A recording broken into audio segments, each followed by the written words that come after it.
oleme siin Tartus. Täna on Tartus mu tädi tütre lõpetamine.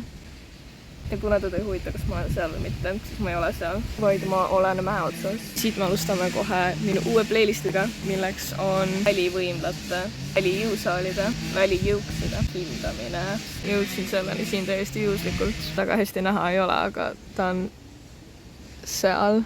Me kohe viskame pilgu peale välja hüüe minu füsioterapeudile Sandrale, kelle idee üldse oli, et ma peaksin hakkama välijõuks vaatama.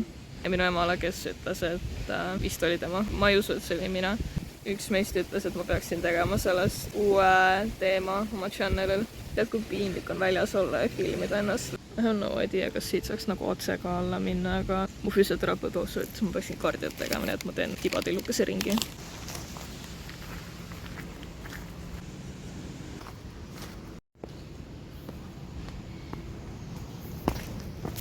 Here it is. See maapind on pehme, see on hea märk. Aha, Toomemäe spordiväljak. Vaimustav ja ma vastan isegi nõuetele.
Noosen pingile.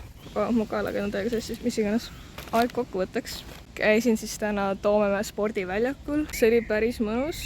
Nagu ma vist juba mainisin, siis see maapind oli üpris pehme, see on kummist. Ja need asjad on päris korras. Ma ei tea, mis sellega toimub.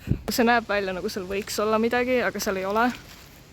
Ma ei tea, äkki see on siis katki. Üleüldiselt ma ütleksin, et ma ei soovita teha sporti riietega, millega sa lähed aktusele, aga ma arvan, et see pole väga tavaline juhtum niikuinii. See tahvel oli päris kasulik, aga neil ei olnud osad asjade kohta tutoriali, nagu seal olid need rippumis, need sangalaadsed asjad. Ma tegin selle järgi, mis ta ütles, et pulkadega võiks teha. Siis siin on see kummaline pulk ja ma ei ole kindel, mis tema eesmärk on. Siin on pinksi laud, aga mul pole pinksi asju kaasas, nii ma ei saa seda katsetada. Aga see tundub korras. Ma ütleks, et see on selline 80. Back to the main quest.